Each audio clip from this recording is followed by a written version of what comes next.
Good evening guys. આજે આપણે અંગ્રેજીનો એક મહત્વનો ટોપિક એવા એક્ટિવ પેસિવની ચર્ચા કરીશું.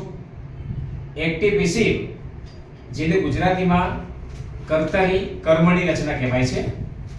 તો એક્ટિવનું પેસિવ કેવી રીતે કરવું એના કેટલાક રૂલ છે. તો આવો આપણે વિગતવાર સમજીએ.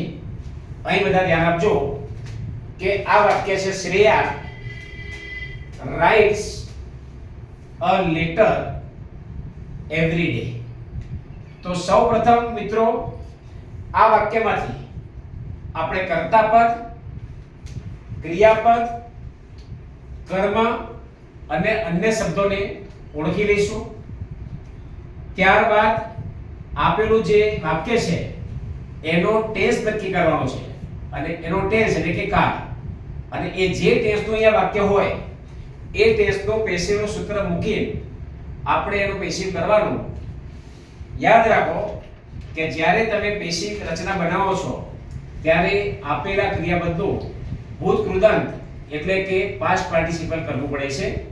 તો આપણે જોઈએ આ વાક્યમાં શ્રેયા એ કર્તાપદ છે જેને ઇંગ્લિશમાં કહેવાય સબ્જેક્ટ.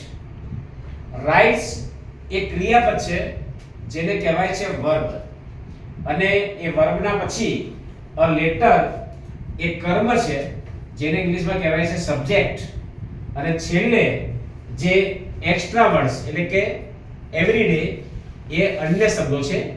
આ રીતે અન્ય શબ્દો મોટા ભાગે વાક્યના અંતે આવતા હોય છે. તો આ વાક્ય છે Shreya writes a letter every day. એનું પેસિવ કરતા પહેલા કર્તાપદને પાછળ લઈ જવું પડે, કર્મને આગળ લાવવું પડે અને ક્રિયાપદનું બોધકૃદંત કરવું પડે.